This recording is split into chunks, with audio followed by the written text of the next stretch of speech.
காஞ்சிபுரம் மாவட்டம் குன்றத்தூர் சுற்றுவட்டார பகுதிகளில் உள்ள பள்ளி கல்லூரி மாணவர்களை குறிவைத்து மர்ம கும்பல் கஞ்சா விற்பனையில் ஈடுபட்டு வருவதாக புகார் அளித்தது. இதன் அடிப்படையில் தாம்பரம் மதுவிலக்கு போலீசார் குன்றத்தூர் அடுத்த திருமுடிவாக்கம் பகுதியில் தீவிர கண்காணிப்பு பணியில் ஈடுபட்டிருந்தனர். அப்போது அங்கு சந்தேகத்திற்கு இடமான வகையில் நின்றிருந்த நபர் ஒருவரை பிடித்து விசாரணை மேற்கொண்ட போது அவர் முன்னுக்கு பின் முரணாக பதிலளித்தார்.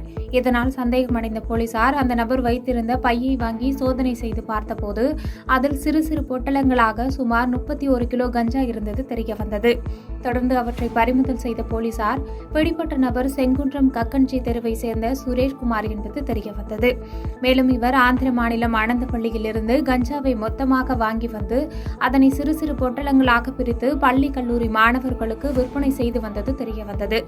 இதையடுத்து அந்த நபர் மீது வழக்கு பதிவு செய்த போலீசார் தொடர்ந்து விசாரணை செய்து வருகின்றனர். பாதகம் செய்பவரை கண்டால் நாம் பயங்கொள்ளலாகாது பாப்பா, மோதி மிதித்து விடு பாப்பா, அவர் முகத்தில் உமிழ்ந்து விடு பாப்பா.